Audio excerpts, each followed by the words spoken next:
from two different divisions in the police department, from the Buffalo Police Department, and the other one was from actually a medical insurance company. And so they opened this up and they found information of Social Security numbers, what medications people have been taking, everything you can imagine, all illegal information for people to have. Yeah, it's not supposed to be totally illegitimate. And it says that the day they returned back there, they visited the New Jersey warehouse. 2 shipping containers. They only bought 4 copiers. 2 shipping containers packed with used copiers were headed overseas, loaded with secrets on their ways to unknown buyers in Argentina and Singapore. Yeah, who knows how much kind of stuff. I mean, there could be like whole things set up to filter through all these and to gather all sorts of information. Mm-hmm. It's unbelievable how much exposure that creates for personal information to be shared. Well, next up from La Jornada, we have outside of registration, 25.9 million mobile phone lines. Apparently 31% of the mobile phones down in Mexico, the government was asking people to register them. And with good reason, a lot of people didn't. Because basically everybody that did give their information, their data was found for sale later at a swap meet. And it's just like the copiers here. Yeah, well, what's funny too is also the registration. They were arguing to keep down crimes like kidnappings and other things, and drug activity was to try and get all the phones registered. And then so yeah, they're just giving out all your information for if you're the person that complied. So pretty funny. The next article comes from Technology Review, and it's China's Internet Paradox. It talks about the way that basically China's internet's been developing. They have 384 million internet users. That's more than the population of our country. And so they're definitely heavily invested in it. It says in the article that the internet has provided a platform for Chinese citizens to communicate with each other. And that communication can include criticism of the government, much like the internet here. So it's become a source of constant stress for the Chinese government, which has always dealt with things in a more authoritarian and totalitarian manner. Basically, it says that the Chinese government operates the world's most sophisticated national internet filtering system, often called the Great Firewall of China. And basically, they, throughout the whole article, discuss the way that Chinese citizens have been using the internet, setting up protests and setting up demonstrations and other types of things. And then they also describe the way that the government has been cracking down on the internet. They say here that executives from 20 Chinese internet companies were awarded the 2009 China Internet Self-Discipline Award for censoring themselves in the interest of harmonious and healthy internet development. So they're now even giving out little benefit packages to the people who are willing to be shills for the government there in China, and trying to stop the basic outgrowth of independent media and free thought that's going on there. And they also say in the article that that they will be using people going to, like, police officers going to individuals' front doors more often than this filtering system, because it doesn't even seem to be working. A lot of people bypass it with encryption technologies or proxy servers, and they can able to get onto the normal web that way. Well, it's a challenge, and people rise to overcome it. Yep. Next up, we have from the Irish Times, putting up barriers to a free and open internet. It's kind of sad that we hear this kind of be pushed for in Ireland. Apparently, their critics are also saying that the internet blocking creates many problems with little to real effect on illegal activity, and pretty much they're barring access to domains, which can shut down hundreds of personal and business websites, as well as email addresses associated with them and other services. They're completely legitimate, so they end up taking down a whole bunch of things. Often the website isn't even notified of the blacklisting, and also their unaccountable control of the net through such techniques, and pretty much attempts to gain political capital with, saying we're going to protect the children, can be something that's pushed for by those that want to see this kind of a thing happen. So that's pretty sad to hear. Hopefully it won't happen. This next article is from CNET News, a digital economy bill, 9 things you can't do anymore. This is about the digital economy bill, which has moved from the Commons to the Lords, House of Commons to the House of Lords in Parliament, and is moving its way to becoming law in the UK.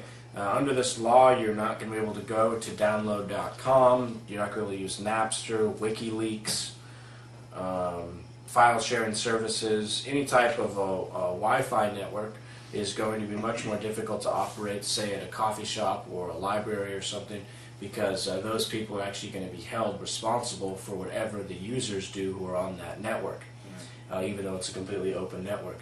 So this is going to create a lot of problems and completely lock down the internet over there in the United Kingdom. Yeah, if it's interpreted, to its full extent, these are those things like they say you can't use Napster as an example because sites that have violated things in the past would be subject to being barred from the internet.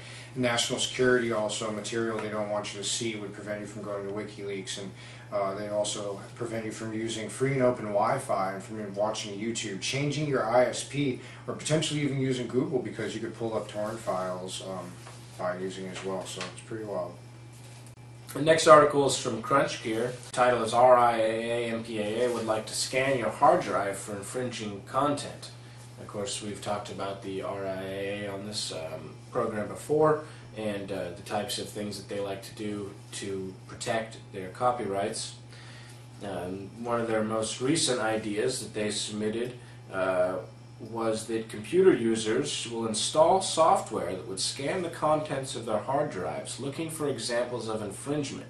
If the software discovers what it thinks is infringement, bam, deleted. The author of the article, Nicholas Dellison, says that's not a world I want to live in, and we agree with him. We think that that would be absolutely terrible, and I don't know who would willingly put these things on their computer, a program like that. Well, sadly, at the university, we went to Homeland State University. They have a little software client they force you to install to use the internet, and actually can scan your computer for anything, and doesn't even have to tell you what it's doing. So these things are being instituted through the university system, which is actually a product or brainchild or something that's being promoted by Chancellor Charles B. Reed, who's a member of Council on Foreign Relations, one of the infamous roundtable groups here in the U.S. But that's a whole other topic. From the Washington Times, we have UK police ask internet cafes to monitor customers, and they have posters and screensavers that are pushing for this.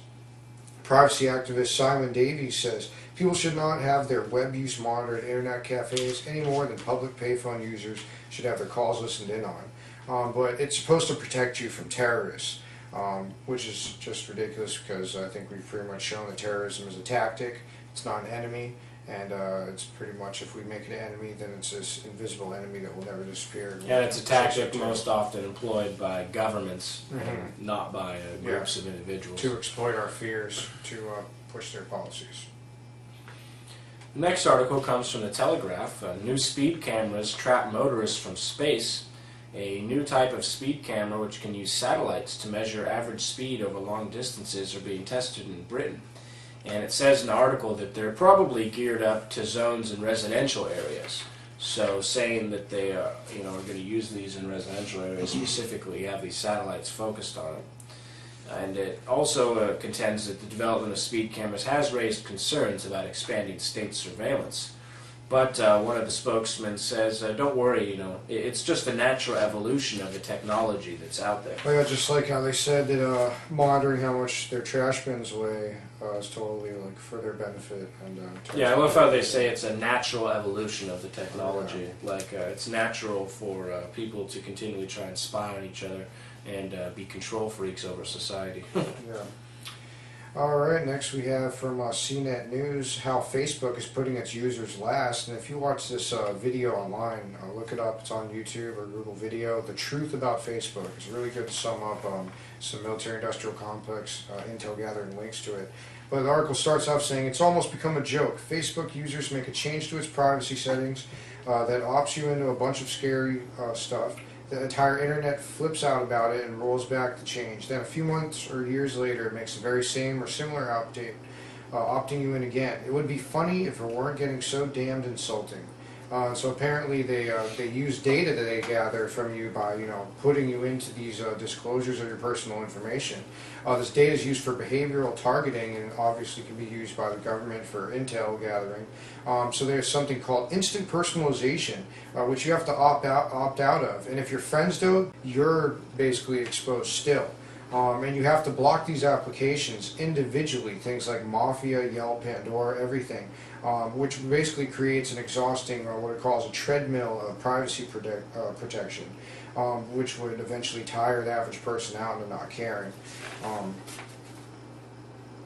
At the end of the story, it says that everything, somebody goes on to describe, everything I put in my profile or on my wall or anywhere else with any application or website they use is pretty much put out, and it has the default settings, and there's no uncheck all button. It's pretty much by default. Yeah, all you your have to go information shared. individually. And it says, concludes pretty much that it's pretty obvious that users' desires are low on Facebook's priority list. Well, they'll be getting bypassed soon, I'm sure, and another thing will come out, just like this new one that we were talking about.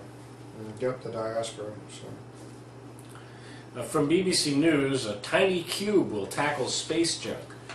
Moving back into some space news here, it's thought that more than 5,500 tons of junk now clutter the region of space just a few hundred kilometers above our heads. International agencies have agreed that old satellites or spent rocket stages should be removed from space within 25 years of the end of service. Now, CubeSail, a nano satellite, which is only 10 centimeters by 10 centimeters by 30 centimeters big, is going to be deployed, hopefully, on the sides of satellites, rockets, shuttles, all kinds of things, to kind of act like a giant solar kite, in a way, to guide these things back into Earth's orbit and back down to Earth so they don't sit out as space junk for, decades and decades. Yeah, it would be cool to see that kind of technology also generated for our oceans and stuff, to pick up massive amount of trash like the Pacific Gyre and the other ones found in other seas around the world. Next we have another story from the register.co.uk. Google Street View's log Wi-Fi networks and MAC addresses in Germany. The Federal Commissioner for Data Protection, Peter Scharr, says he's horrified by the discovery. Pretty much spooks, which are, intel gathering, spy-like people and such, have long desired the ability to cross-reference the MAC addresses of a user's connection with their real identity and virtual identity, such as Gmail or Facebook accounts.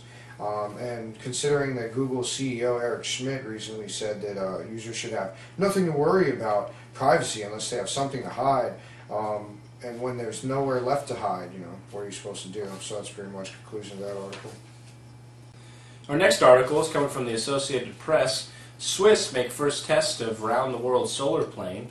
A solar plane with wings as wide as a 747 and the power of a small motorboat took to the skies, cruising a mile high at bicycle-like speeds for nearly 1.5 hours. The plane lifted off at a speed of no more than 28 miles an hour after only a short acceleration on the runway. And it plans to do a circumnavigation of the planet, which should take place in 2012 and will be the first circumnavigation by a solar plane. And some similar energy technology news is from the Times Online. Areva plans new reactors that make nuclear waste disappear.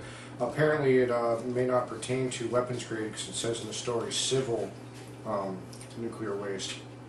But they're the largest nuclear energy company in the world. And they're going to use a fusion reactor to eliminate about 99% of waste.